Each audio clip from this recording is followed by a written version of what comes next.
welcome to the Animal Training Academy Making Ripples podcast show, the show where we share the stories of the ripple-making extraordinaires with behavior nerd superpowers who make up the Animal Training Academy membership. I'm your host and one of the happiness engineers at Animal Training Academy, Shelley Wood from Drop Your Jaws Dog Training in Cape Girardeau, Missouri in the United States. We're absolutely thrilled and grateful to have you here with us today. Make sure you go ahead and hit that subscribe button so that you don't miss a single episode. This show is brought to you on behalf of the Animal Training Academy membership. So if you like the conversations in these episodes, then we want to invite you to continue them with like-minded people in the ATA membership, which you can find out more about at www.atamember.com. Within the membership, you can get access to twice monthly live web classes, the back catalog of previous web class replays, plus a huge library of videos and projects to help you problem solve your training challenges. And we're a sociable bunch with an exclusive private Facebook group and forums area. It's like a Netflix social media platform for animal behavior geeks.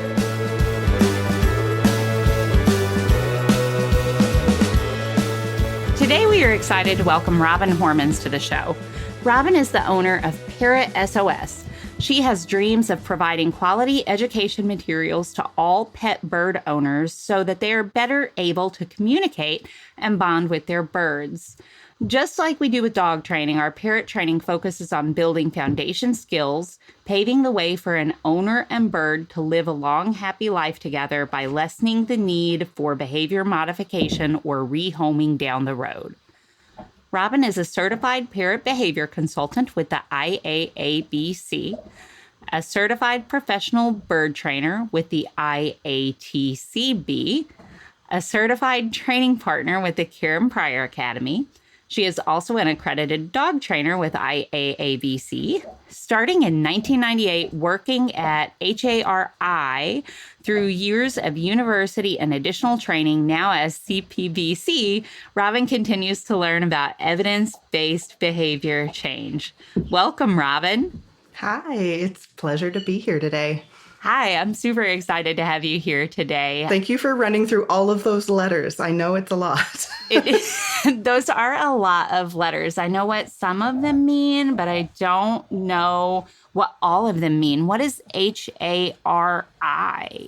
That is the Hagen's Avicultural Research Institute, commonly known as HARI. They are a bird food brand. They also own a variety of other food brands. Hagen is a fairly large worldwide brand. And they have an avian research institute here in Canada, where I'm from. And I was able to do some work for them. Yeah, way back in the 1900s, and dating myself a little bit. Hari's wonderful, wonderful place. They have some great stuff there as well, and I've worked with them to this day. They're a really interesting resource. Very cool. Yeah, it sounds like a really interesting resource, and maybe we will hear a little more about them. Maybe we won't. I'm not sure. Why don't you start us out, though, by telling us a little bit more about your story? You've told us a little bit about there in your bio, but let's have you dive a little deeper, if you would, and tell us about how you started working with animals and some of the work you've done over the years and what you're doing today. Yeah, and I'm super happy to share my story. I think it's really interesting to hear how everybody gets into the animal world. My family's always been with animals. My parents were dog trainers in the before times, in the time of the before land. Always growing up with dogs around. And fortunately for me, we had a little pet budgie who lived in the dining room and the little tiny budgie cage, again, in the before times. She was a little yellow budgie, and she was incredible. She came out and flew around the house. She'd whistle tunes and really sparked something in me that I couldn't ignore from the age of 6, just loving little budgies, always having a little bird around. That grew into the bird obsession, where I actually had a whole bunch of budgies and bred them for show. If you can believe, the dog show parallel in the bird world. There are show budgies, commonly called English budgies, and they're judged for standards that are published, just like a dog show. It was a great time. I was a teenager. I thought it was hilarious fun, and I learned a lot about genetics and bird keeping in general, and it was a different time. This was more than a couple of years ago. All of those birds lived as good a life as I could at that time in large aviaries and had breaks from the breeding program. I learned a whole bunch, especially fun for a 16-year-old. That grew into where I wanted to do more with my life. So going to university for a degree in biology, trying to find my niche as a young person who lives in Canada, Canada's not really known for their tropical birds. And my poor mother having to help direct me to my passions, and also trying to mediate that this young girl wanted to work with parrots professionally. Sort of sounded a little far-fetched at that time, but I could never really let it go. And as I, went through university and went through life and learned more about biology and the behavior sciences, and always had my own pet birds. One of the birds that I actually bred in the before times was a little cockatiel. His name is Monster, and he still lives with me to this day. He is 24 years old. He has a little brother cockatiel who's 23. And yeah, I have grown up with him. I was that teenager who got the cockatiel, but then was able to continue that bird's care, even though I moved across the country, even though I went to university, even though I had to work 2-3 jobs to make ends meet, and even through the, boyfriends and the breakups, was able to do everything I could for these birds. And it really grew into the passion that I have today, which is now credentialed and certified, and taken all of that passion and directed it through science, evidence-based learning to actually have, as close as you can, a degree in pet birds. Hey, Mom, I did it. That is awesome. Very cool that you've wanted to work with birds since you said 6 years old, or just since forever, basically, right? I can totally relate to having an animal friend who's always by your side through all the moves and the changes in life and the changes in partners and all of that. However, I've always had dogs and cats, and I've never had a bird. And so sadly, my animals have not lived to be 24. So what a beautiful relationship you and Monster must have. I'm sure you treasure that. Sweetheart. Yeah, I do treasure him. He is now in old age for his species. Some species of pet birds can live quite a long time, 50, 60, 80 or more years.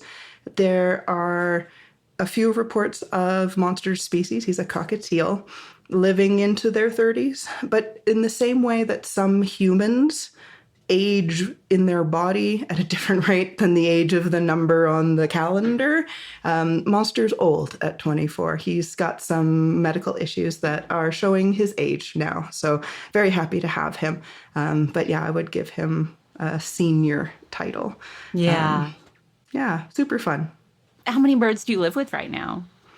I have 4 birds in my home right now. So I have the 2 cockatiels, Monster and Skeeter, who are 24 and 23 years old. I have a Congo African Grey, who is 25 years. I got him when he was 6 years old through a rescue. And the 4th bird is a foster bird, who is also an African Grey, and she's about 5. So she's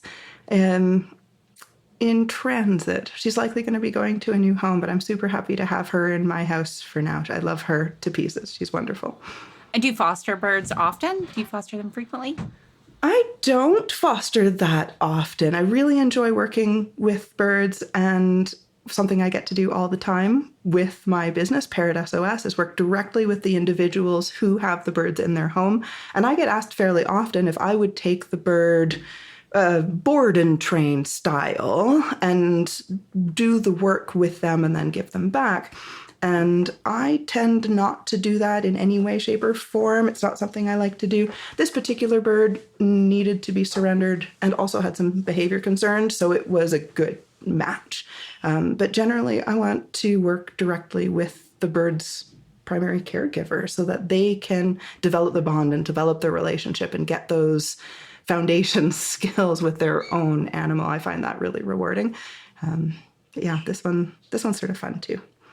And just a brief detour from birds. Do you live with any other animals at the moment?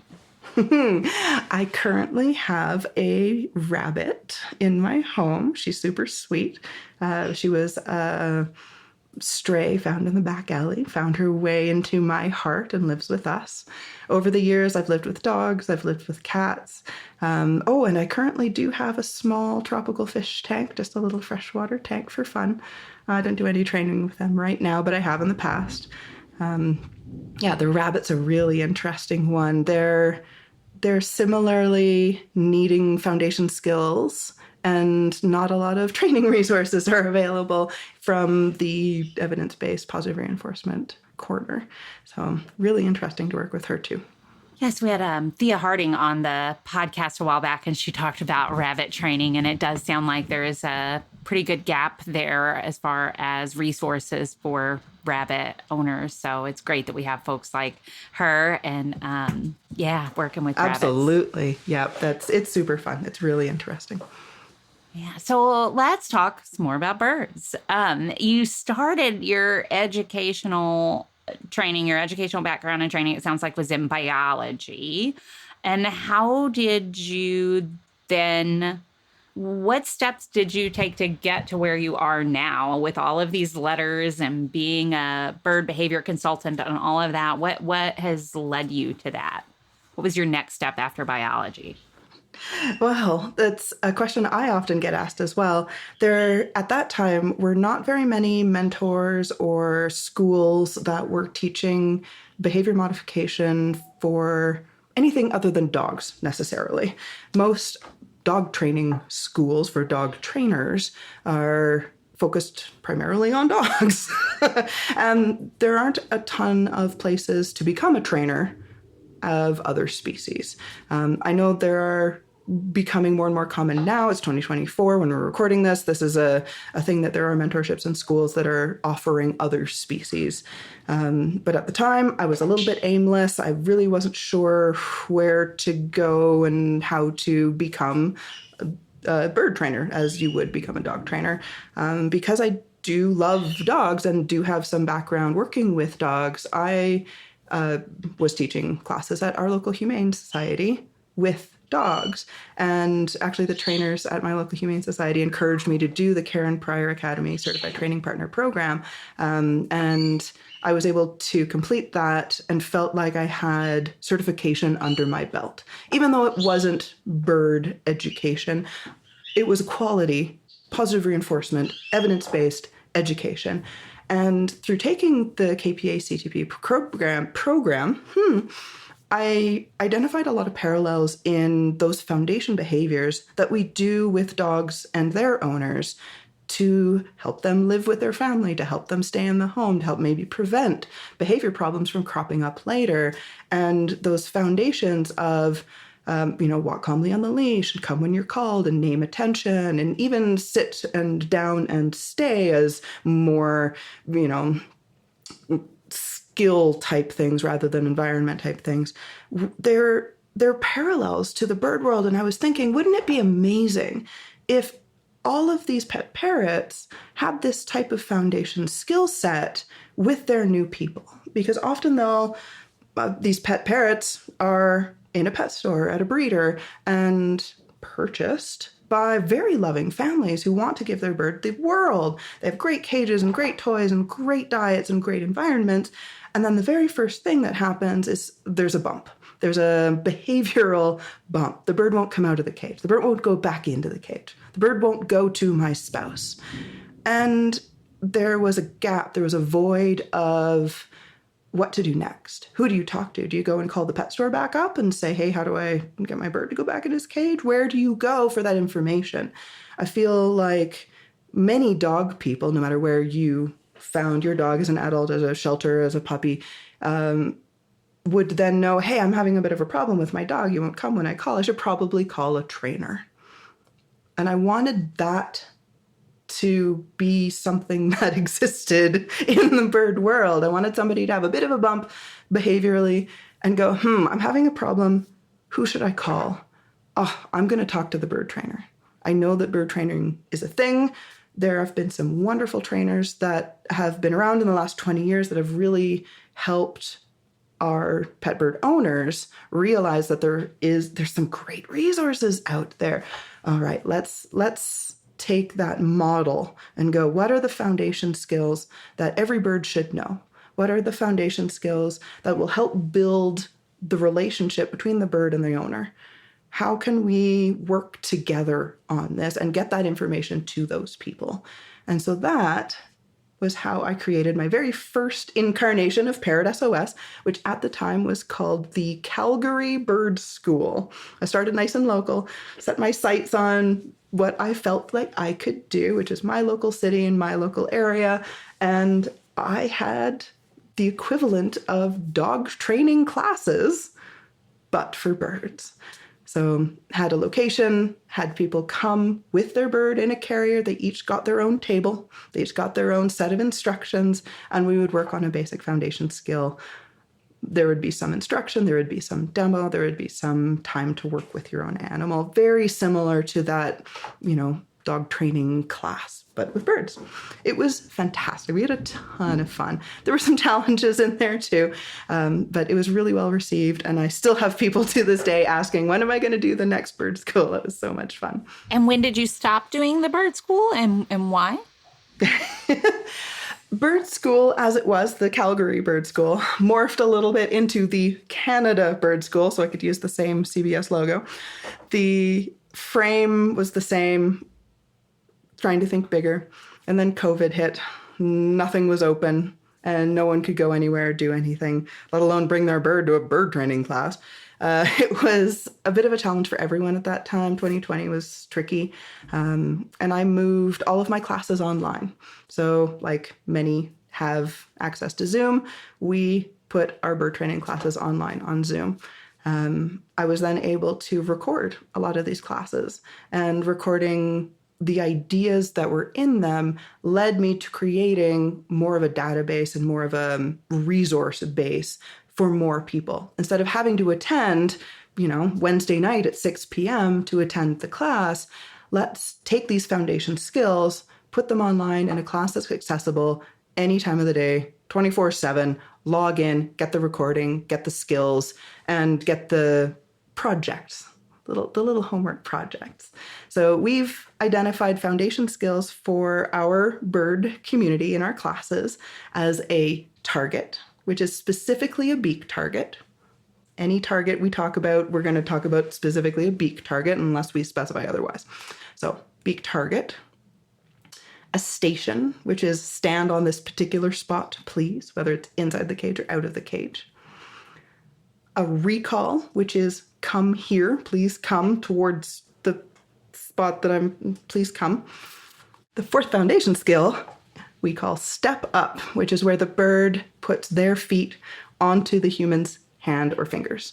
And the step up skill is something we take for granted with a lot of birds. We ask them to step up, meaning please come forward and step onto my hand, generally hand. The step up skill is actually a little more complex than that, and we go into those details. So between target, station, the recall we do, and a step up skill, those are our four foundations. If every bird could know versions of those, it would be amazing, because now they can communicate with their human and their human can communicate with them. And when the human says, hey, could you move over a little bit? They can give a cue and the bird knows, just go over to I got it. I gotcha.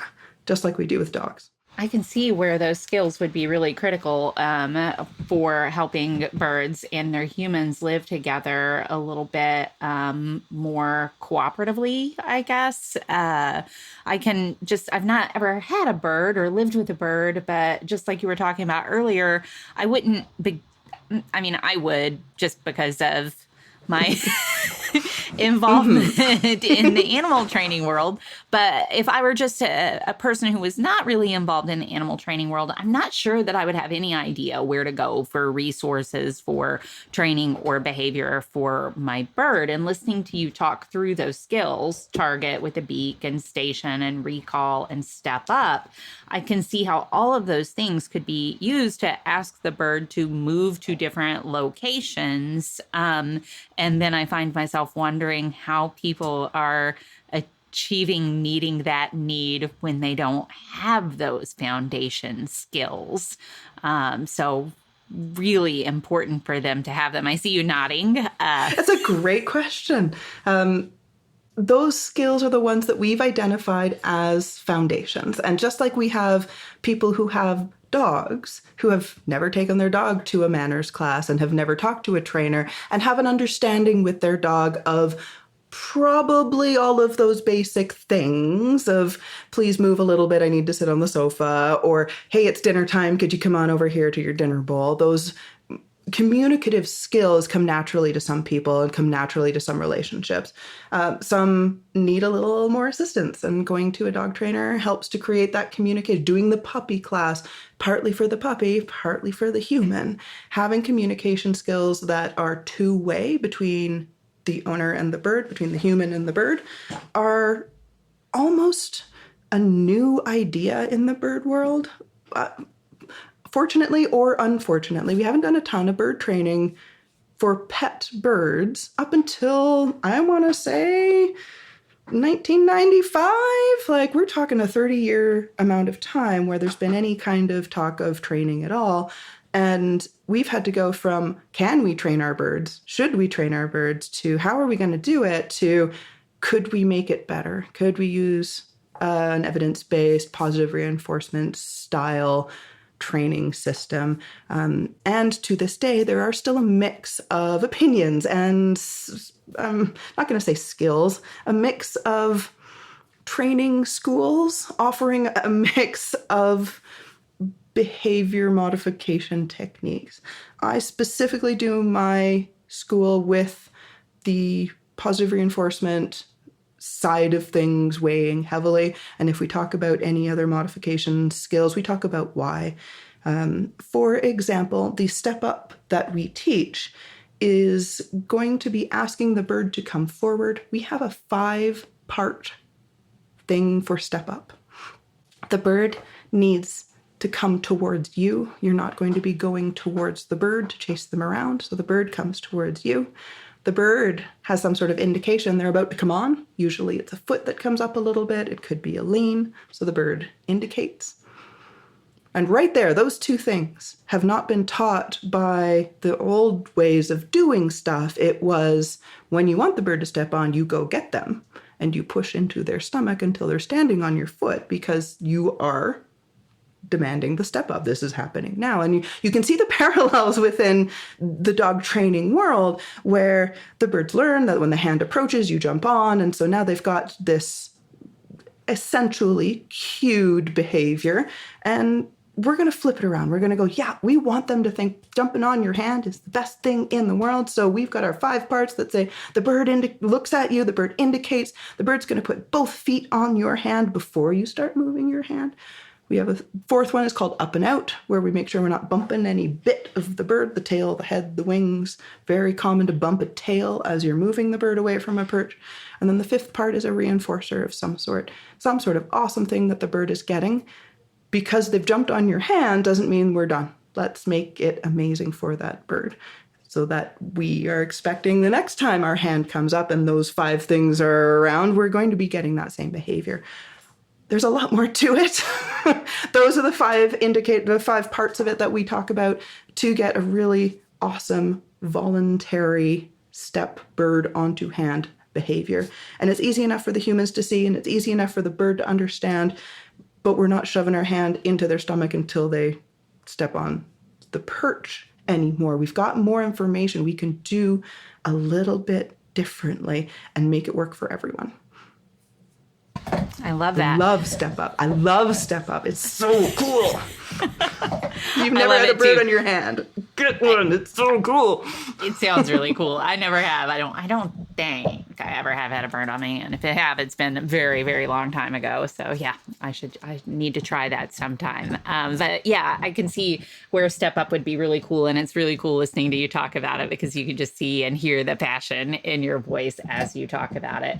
And I really liked listening to you talk about the training methodologies and strategies and techniques and how, as we get more information, that kind of shapes what we do and changes what we do, and really sounded like some kind of growth mindset kind of thinking there. And I really liked that. And I also think that maybe I see a parallel with your own work, not the specific like methodology or anything that you're using in training, but I'm thinking about how you started with those in-person classes and then you got some information there. And of course, COVID was a big setback, but it sounds like you probably also, there was some other learning that happened that made it make more sense for you to continue down the road of developing or sticking with the online classes.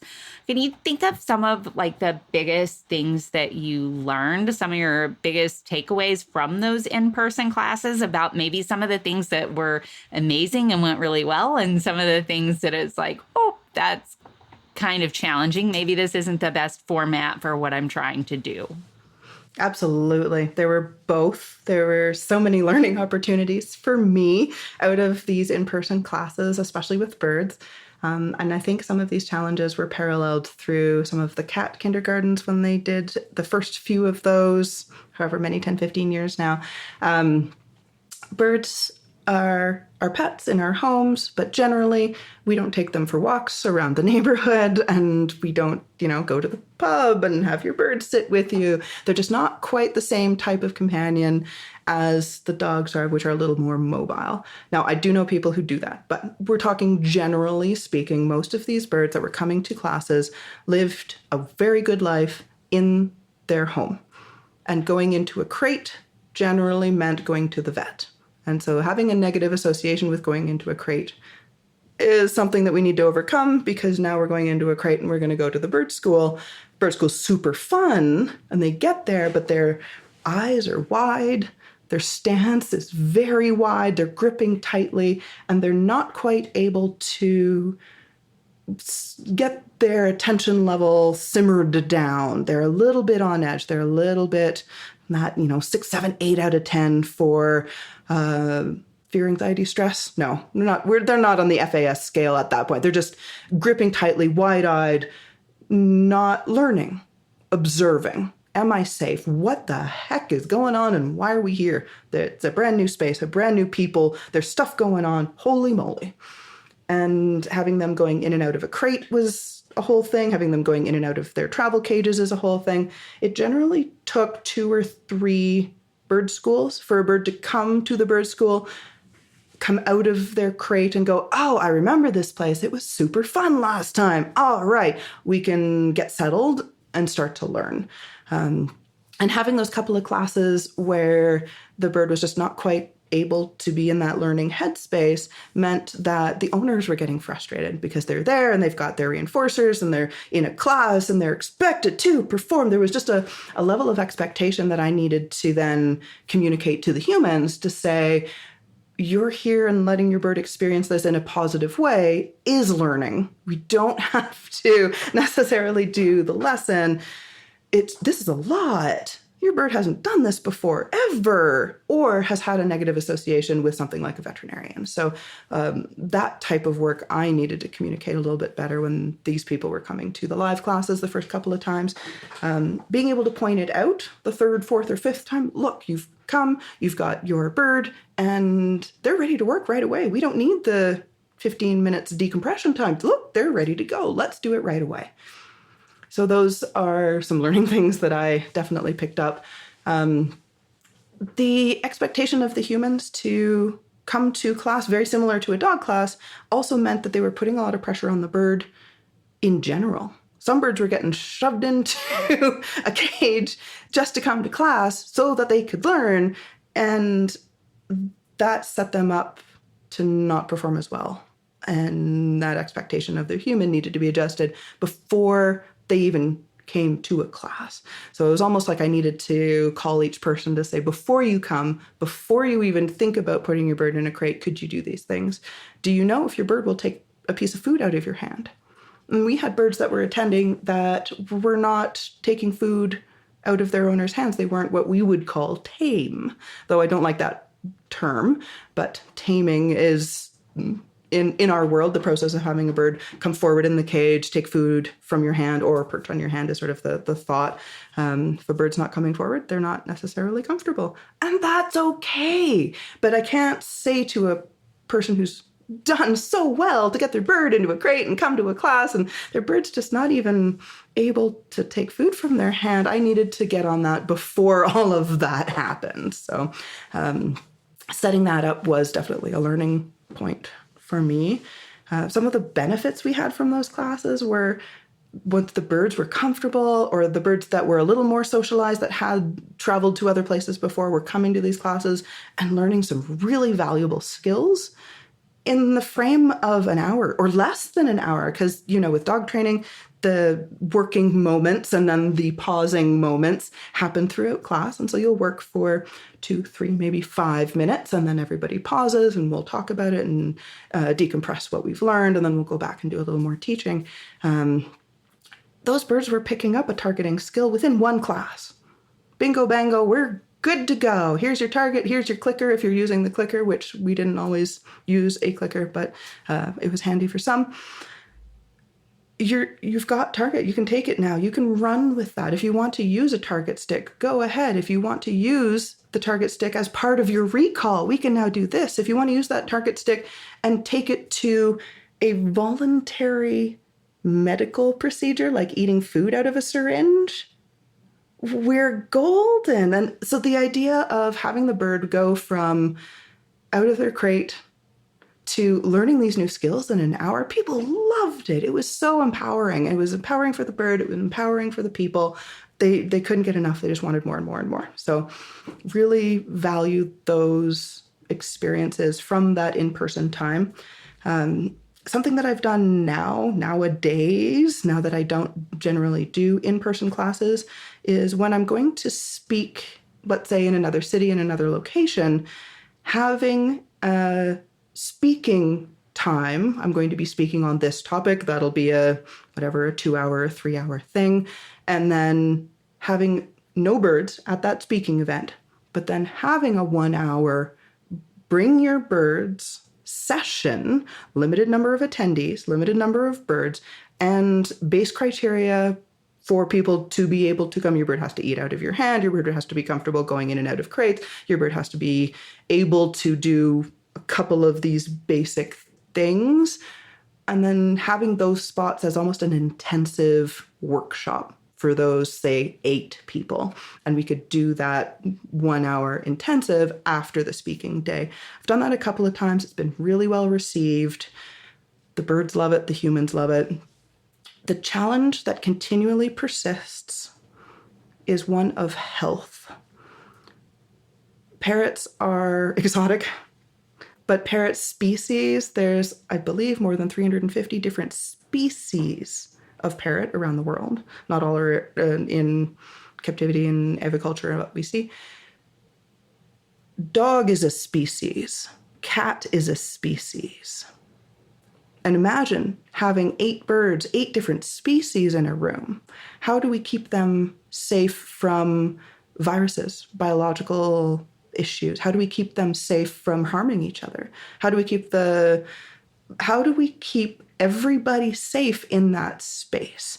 I know my veterinarian would prefer that no bird that was out in the world ever came in contact with another pet bird because of the risk of disease transmission. And there are some pretty gnarly bird diseases out there. And it's not something that has enough research to be curable. They're, most of them, pretty well fatal. You have a virus. We're talking a major issue. How do we keep everyone's safety first and foremost before going into all of this fun behavior stuff? We don't have a rabies vaccination. Birds don't get rabies, but there aren't any vaccinations for any of these very serious, very communicable diseases. it's tricky. Something that I did when I did have my in-person classes, and I have continued to do, is to give a working team, the humans and their bird, a single 8-foot table, one of those tables from any conference center, those 8-foot plastic fold-away tables. That is your space. Every table gets disinfected before and after use with, I use Virkon as the viricide. I also put hand sanitizers on each table, and I ask people not to go from table to table. Try not to let your bird jump around on every person's shoulder. Not everyone is comfortable with that. And having an attestation of health, though it doesn't really cover anyone's butt, but having someone say, my bird is generally healthy.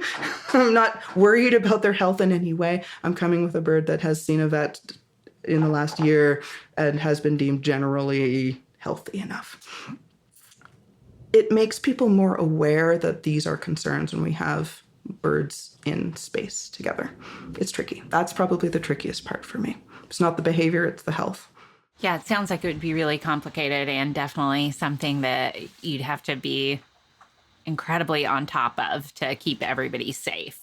Well, good for you, though, for continuing to try to find new ways to make that sort of in-person interaction happen for those who can benefit from it. I think that definitely myself, and I'm sure that other people who are listening are going to see parallels even with dog training classes, even dogs who we do take everywhere with us. I think that other dog trainers are going to hear a lot of common challenges that they experience in group classes sometimes as well, in the things that you were talking about with birds, and getting people to practice things before they come to class to make sure that the birds or that individuals, whatever species they are, have certain skills on board first is a great way to try to address that. But then shifting to online just eliminates all those health needs that or health risks that you were just talking about, as well as all those other challenges. And it sounded earlier like another benefit to the online work was the broader reach. It increased your reach quite a bit. Absolutely. Yeah. Yeah. And so just maybe really helping you reach for that mission of educating all pet bird parents about their birds' needs. So do you have classes like going, are they on demand? How does your online stuff work? We have a variety of options online, and definitely you're right. It really speaks to that mission of providing this opportunity for foundation skill learning to as many pet birds and their people as possible. So we have on-demand courses. I have 21 available right now on Parrot SOS. They are a recording of the presentation that is done, as well as text and picture and video elements of each topic. So we try to break it down as easy as possible for each human to be able to absorb. And we do the foundation skills, but we also have other topics. So there's 21 courses that are 24/7. Go online, take a look. They vary in price. I want it to be very affordable for those who need it. And I'm in Canada, so if you're in the United States, you benefit from the dollar exchange rate, which is almost 40% off. If you're a United States person, come to Canada, you get a real good price deal. So all of my prices are going to be in Canadian, but that's the idea, is to get this accessible to as many people as possible while still maintaining the value of it. I do offer live classes over Zoom. So we do our foundation series with those 4 foundation behaviors twice a year. They are done over Zoom with these people, where we have time to discuss the behavior and then time to work with them over Zoom as well. It works fantastic because the bird and their human are in the place that they are most comfortable. We're setting them up for success by having them in their own home, on their own sofa, on their own coffee table, in places that they would normally be interacting. And it's also not having me in the room. I'm on a screen. And so there isn't even that stranger standing in the corner staring at them. It's just a computer screen. So it's been really, really helpful to have the virtual access to people's birds and their relationships, because I've been able to do a lot more work and a lot better work with them. So the foundation classes are offered live over Zoom. twice a year. And there are 4 classes in that. We do also offer master classes live on Zoom often.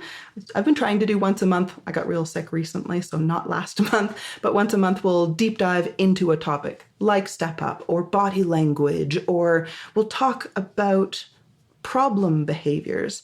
And another thing I do offer is private consultations, just like you would with a dog behavior consultant.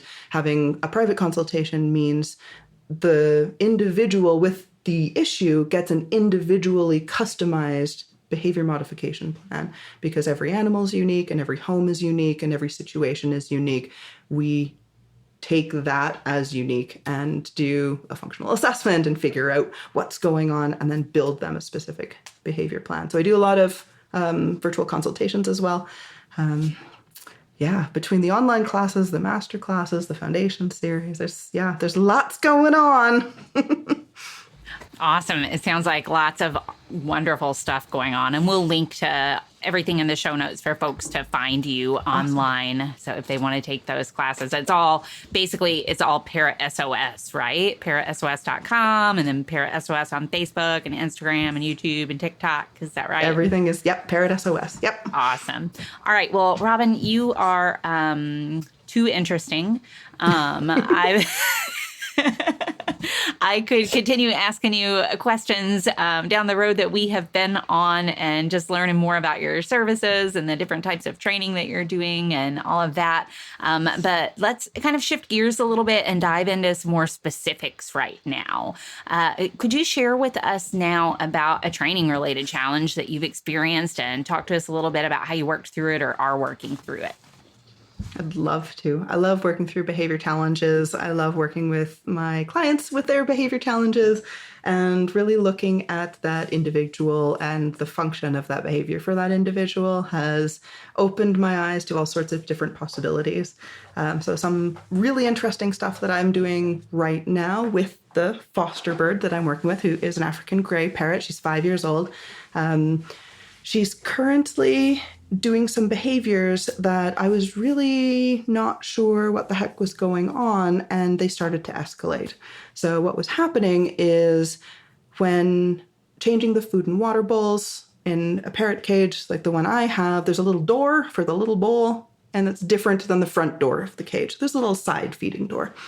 And opening and closing that door, this foster bird would lunge and bite the dish while it was sitting in its little holder, which isn't necessarily unusual. We do have a number of pet birds who tend to do that lunging, biting behavior on their food bowls. What was interesting was that behavior continued when the food bowl was out of the cage. It was sitting on the counter, it's in the dish drying rack, in the sink, it's filled with food, it's empty. Wherever that dish happened to be seemed to be the cue, if she could see it, to fly towards it, land beside it, lunge at it, and bite this bowl. This bowl was specifically a stainless steel bowl. We thought it might have been something about stainless steel. The issue became, when you were holding the bowl in your hand, she'd often redirect from biting the bowl to biting the fingers, which became an issue that needed to be addressed more seriously than just biting a bowl while you're feeding a bird in a cage. It was also at an intensity and a duration that was starting to be really prolonged.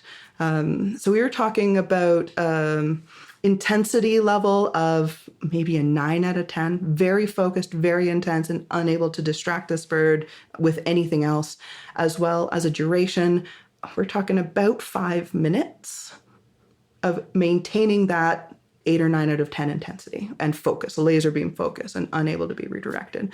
And so those were the things that were really interesting to me as a behavior consultant. And fortunately, this bird is in my home and I'm able to do some work with her specifically. And so looking through problem solving this, first we go to, what's the function? What would be the function for a bird to lunge and bite at a metal bowl, empty or full? In her cage or not in her cage? What the heck is going on? Because this bird came from a rescue situation and was surrendered to a rescue group, a bird rescue group, just like dog rescue groups. I'm technically her foster home. And there was likely some unpredictability in her previous life as far as feeding schedule or as far as routine goes. And my analysis was thinking, if the antecedent is bowl is in vicinity and the behavior is lunge at bowl, bite at bowl, the consequence, the outcome is likely the human remembering to put food in the bowl and put the bowl in the cage. It's likely due to this unpredictable schedule and going, I don't know what, hey, pardon me, human, ma'am, may I have something? It goes in this dish, please. And so this biting, attacking, lunging would almost be the cue for the human to go, oh, right, I should get you the chop, I should get you the veggies, I should get you the pelleted food, and then putting it in the cage. And so the function was likely an increase in food in that bowl, increase in access to food in that bowl. And so I took that function and we started to manipulate some of the arrangements around it. So I made sure that we weren't practicing the behavior of lunging and biting at this bowl. It wasn't out without supervision. We started to play with some of the different antecedent options. Is it only metal bowls? Are we talking plastic? Are we talking glass or ceramic? Like, what is it? Only round bowls? Are we going to, try a plate or anything else? So it's specifically parrot bowls and specifically her stainless steel ones, but it did also trigger a slight response to a plastic parrot bowl. We decided to reinforce the behavior we wanted to see. Haven't you heard that one before? I would like her to feel like she can engage with those bowls, but not at that intensity, please. So we decided to take a behavior she already had, which was that beak target, where she would beak touch the end of the target stick very nicely and calmly in exchange for a nut, and transfer that skill to a very gentle beak touch to a bowl that was low enough intensity to not trigger the lunging and biting immediately. So we used a plastic bowl, we used a ceramic bowl, something that would be a little lower stimulation for her. Asked her to touch as she would touch the target, a gentle beak touch, earned her reinforcer of choice, which was a piece of walnut. Piece of walnut was her reinforcer of choice. Touch gently, get nut. Touch gently, get nut. In short sessions, we kept them really, really short. We did other behaviors before and after for behavioral bookending and momentum. She was phenomenal. The first couple of times, she amped up very quickly. The first couple of sessions, within a minute, she was already up to that 7 or 8, starting to go and beat very, very strongly. But putting the bowl away and cueing other known behaviors, she came back down really quickly to a very functional, thinking, actionable level. So really interesting to see the intensity change and the behaviors change. We're not done this behavior series yet. We're still working on it. But it is to the point now where I can wash the bowls and put them to dry in the dish rack while she's in the room.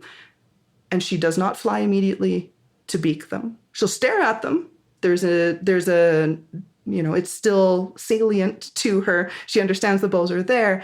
She's waiting for the cue. Could you please touch? Do the touch, get the nut. Having that under, I don't know if I can call it stimulus control yet, but a little bit of control on her part, knowing that the food is appearing. We've got a really good schedule for that. We've got routine happening. So taking care of some of those antecedent problems, but also being able to then cue her to touch it gently, get her reinforcer for touching it gently. It's made a huge difference in her bowl behavior. And we're able to now put her food in and out of her cage. It's coming along really, really well. Still surprises me from time to time if I am slow, if I forget the bowl on the counter.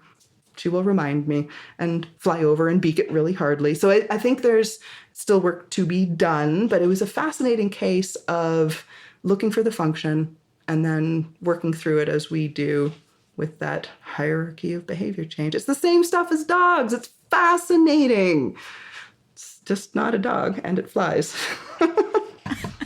It is fascinating. I'm curious how you came to your hypothesis about what the function of the behavior was? Were there other things that you thought it might be? Did you just kind of brainstorm to get there? How did you land on that?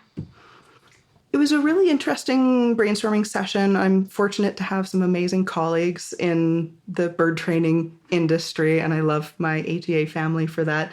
I'm able to send some ideas around and say, hey, I've got this behavior. It's happening specifically in these instances. I see it with stainless steel bowls. I see it with plastic bowls as well. I see a long duration. What is the function here? What could we be talking about as far as bowl things? There could be noises. It could go ding when she attacks the bowl with that strong beak. Maybe there's an auditory part of this. It's not necessarily chewing because it's a solid object, so it's not going to be a tactile, self-reinforcing there, though that did cross my mind. Some explanatory fictions tend to creep in as we do because we're human and we try our best, but sometimes it happens. So one of the explanatory fictions that is really, really common in the bird world is cage territoriality. There's huge air quotes floating above my head you can't see in the podcast. The idea of a space that is that bird's own and they own it. I'm not sure has been backed up by anything evidence-based, but that's one of those things that comes in and says, well, maybe it's because that's in her home and we're messing with her home. I could make that. It's not just in her home, it's on the counter, and it's not just when you're holding it. There's all of these variables that are starting to preclude, well, it's cage territorial. It's not, though. It's on the counter, too. Okay. Was the bowl empty? Is the bowl full? What would be the expected outcome here? So, it stumped me for quite a while. I'm super happy to have the colleagues that I do. So a big shout out to Lee. If Lee Stone is listening, she was phenomenal. Thank you, Lee. We did a bunch of back and forth trying to figure out what the heck's going on. And then the nice thing about doing functional analysis, doing the ABC of behavior, is it is a hypothesis. And so you work it thinking, maybe this is it. I don't know. It seems plausible. Let's test it. And so if that is the function, if the function is to remind the human to put stuff in there, then if I put stuff in there, I'm not going to see this. Like, this is the functional outcome is completed. If it's the dinging noise, then there would be a different functional outcome. Or if it's not the dinging noise, I love working through them with it as a hypothesis, because then you can just test it to see if you think it's right. I'm constantly reminded by a bird that I had worked with many years ago named Sweetie. She was a cockatoo who bit me on the foot. We tried very hard not to have any animal put into a situation where biting is their only form of communication, especially parrots. We have a 0 bite club. Love it. But this particular cockatoo wasn't being interacted with me. She was on top of her own cage, and she crawled all the way down off of her cage, walked 6 feet across the floor towards me, and bit me on the foot with no provocation. In my mind, air quotes again, no provocation. What the heck? That's a lot of energy expenditure for an animal to do a behavior like biting when I wasn't necessarily even in her space and we were just sitting on the sofa watching TV. What the heck? And so I'll save you all of the ifs, ands, or buts in there. End of that one was the function needed to be looked at. The bird isn't mad. The bird isn't crazy. The bird isn't any of those labels. The function was I would pick her up and I would put her in her cage for safety, close the door, which is what I recommend. If any bird is biting, we need to calm the situation, make safety for everyone, safety for the bird, safety for the humans. Great. She would immediately go and eat from her food bowl. Could the function be she wanted to go in her cage to eat out of her food bowl, and the best way for her, in her mind, to get locked in, you know what works every time? Biting the human. I get locked in every time. We worked through this from maybe she's actually just hungry. We put extra food bowls up top. We did all of this other antecedent arrangement, and we worked on her skill of being able to walk herself from the top of her cage to the inside of her cage, which was open the whole time, by the way. She just didn't behaviorally do that. So we focused on the skills of making sure she knew how to go into her cage, grab a snack, and come back out on her own. It completely changed her. The function is so necessary to look at because we start to go into these recipes. If the dog's doing this, you do this. If the bird's doing this, you do this. And I think that it works a lot of the time. And this is something that actually made me a little worried about doing online courses. I'm offering a recipe that may work or may not work. If I'm saying, here's what to do about biting with your parrot, I don't know your bird, I don't know you, I don't know the situation, and I constantly think of Sweetie going, if I had just given your generic advice, it wouldn't have helped because Sweetie was hungry and Sweetie needed skills to learn how to go and find her own snack. And my generic course on biting wouldn't have helped me then. So how do I make a course with lots of information and great stuff to look at, but also not give a recipe and make people feel like they've tried everything and they're in a corner and throw up their hands, like they're out of options. So it was really tricky for me to reconcile that as a trainer because I do want to look at all of the birds as individuals and all of the situations as unique. How do I balance that with doing an hour online course on biting? It was really tricky to make that point. And I've tried to, in the courses, say, here are things to look for. Your bird is unique. See what they're saying. But yeah, thank you to Sweetie for that lesson. So much interesting stuff there that we could spend another hour, I'm sure, talking about. Thank you for the reminder, though, especially of looking for that function and finding an idea of our best, most educated, most logical guess with the information that we have, and then testing it out to see, is this it? And we can always change that plan if it's not it. So excellent point and a great example with Sweetie of a situation where that is not an obvious function. I mean, I'm not a bird person at all, but it sure doesn't seem like an obvious function to me. It wasn't at the time either. That one took me probably 6 weeks of trying to figure it out. And I was brand new to functional analysis at that time. And so thank you again to Sweetie for letting me learn with her. It took me about 6 weeks to figure out 6 weeks of being bitten on the foot. It was not a fun time, but also kudos to Dr. Friedman, who at that time was teaching everybody in the world about behavior analysis and about the ABCs of behavior and helped me figure that out with Sweetie. What the heck is going on? And I would try something and that hypothesis wouldn't work out, wouldn't pan out. I go, okay, back to the drawing board, do another ABC. Well, maybe it's because of the color socks I was wearing, or maybe you can think of 100 different possible functions and none of them were working. I just go back to that drawing board. Okay, it's not that. Well, what could it be? So I skipped over that in the story because there were a lot of options I tried. But yeah, the ending up on being a good observer, really looking for the antecedent. She'd been on top of her cage where there wasn't any food. She'd been out for over 90 minutes, was a big antecedent. What happened right after the behavior? Oh, she gets locked in her cage. Then what happens? Let's be good observers and look at the animal in front of us and figure out what that function is for them. And it's going to be hard because we're not in their head and we can't see what they're thinking, but we can see their behaviors. And we can see that Sweetie, every time, would go face down in her food bowl. Maybe it was a security thing. Maybe it was a hunger thing. Maybe it was who knows what was going on in her head, but that was definitely the function. Okay, now we know the function. Now we can work on skills.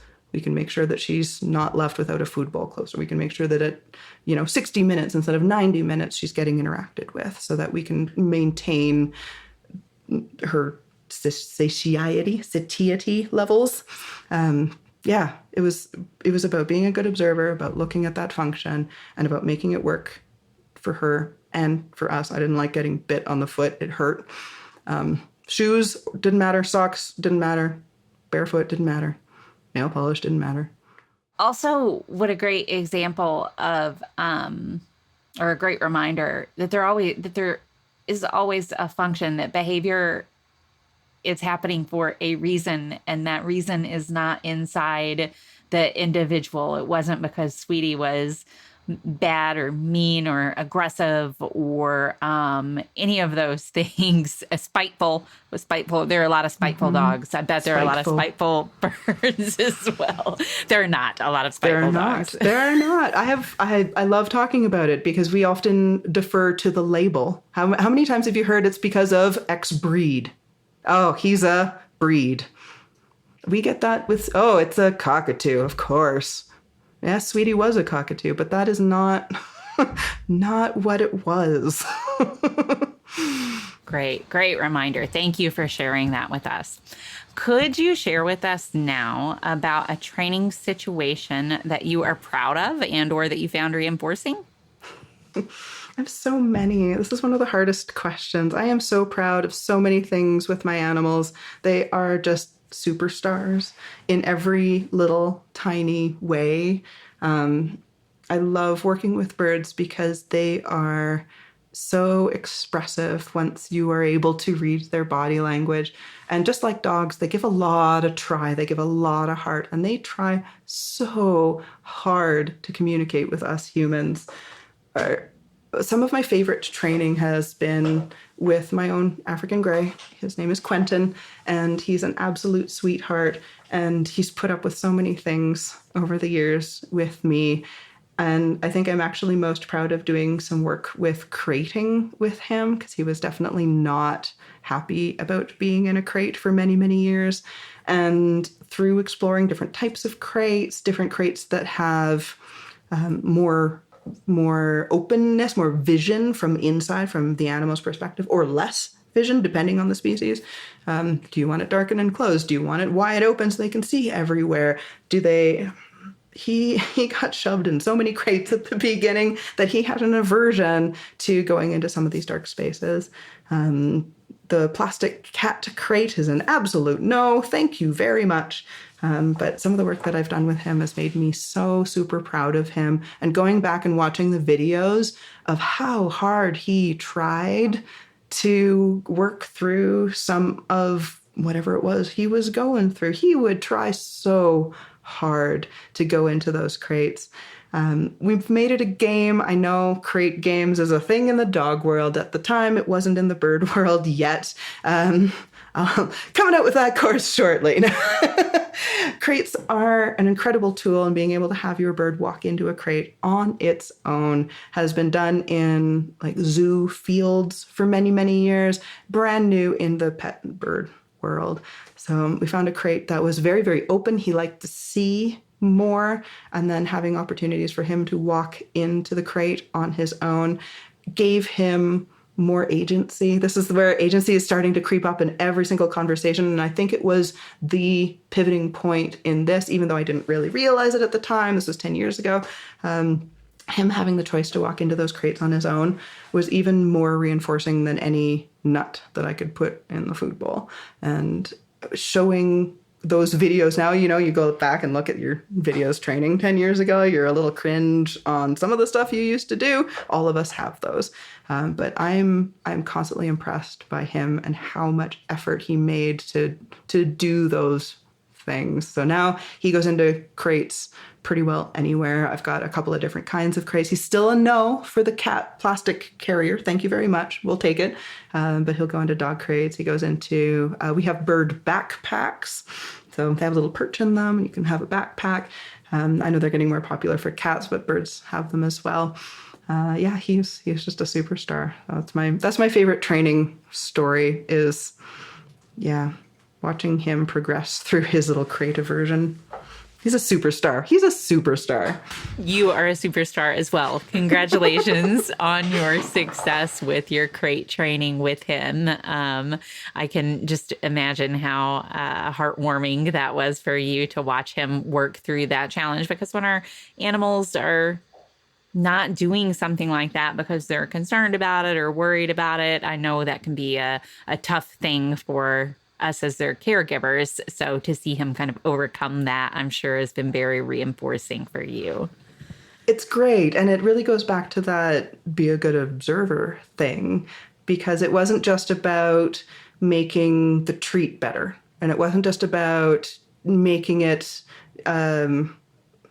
making it easier for him to go into. There were all sorts of things in that antecedent arrangement, but there were things in his body language that he was telling me, I am not okay right now. I'm going to give it a real good shot, but I am not okay right now. And being able to see that and being able to rearrange things so it was easier for him, you could almost see him visibly relax and go, oh, thank you so much. You put the perch so I could just like shuffle sideways up the perch and I wouldn't have to climb all over the bar. Awesome. Okay, finally she got the message. Like it's amazing to watch those videos back. He's such a good boy. Do you have any pictures or videos of him in his backpack? Yes, I can share those with you. Yeah. Or share them in ATA so everybody in there can see them too. I'm sure Absolutely. That everybody would love to see that. I know I would.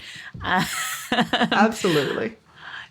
Our time is just about up. But before we wrap up, I wanted to give you a chance. I know we've covered a lot of ground here, talked about a lot of different things, but I just wanted to make sure to ask you if there's anything that you haven't shared about yet that you would like to share about before we wrap up, to give you an opportunity to do that.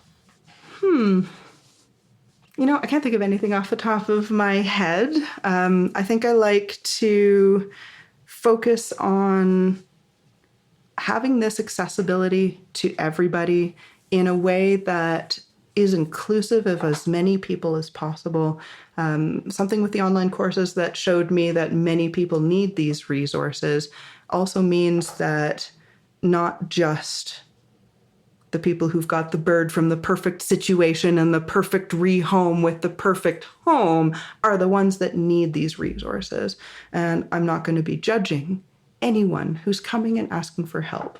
I'm not judging anyone who has maybe tried the shove your hand up the bird's front to get them to step on, and you don't have to apologize. And the judgment that happens in all of our training communities against each other is something that we're slowly working on as a community. And I love and appreciate every single one of us for slowly pointing the direction towards the love and acceptance of all. Like we're working on it, and we do it in every species. It's not just dog world, and it's not just cat world, it's not just bird world. We're not going to judge you for getting a bird at a pet store. We're not going to judge you for doing something, air quotes, huge air quotes again, the wrong way.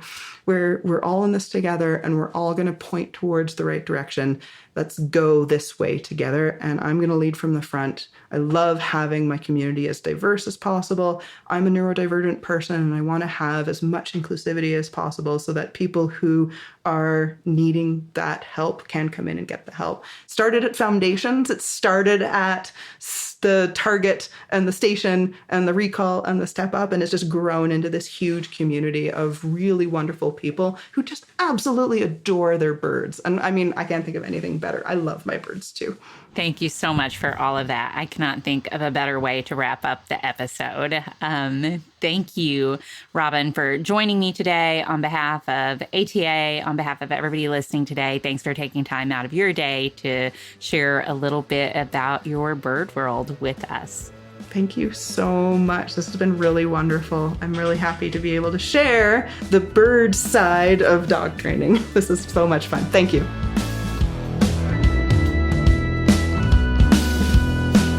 We do, of course, appreciate all of you tuning in as well. And if you have enjoyed this episode and are interested in carrying on the conversation about working with the animals in our lives in the most positive, most fun, and most choice-rich ways, then as mentioned at the start of this episode, the Animal Training Academy community is waiting for you. Head on over to www.atamember.com and click on the membership button in the main menu to learn more about what members are describing as the Netflix social media platform for behavior geeks. That's it for this episode, though. Thank you so much for listening. You'll hear from us again soon.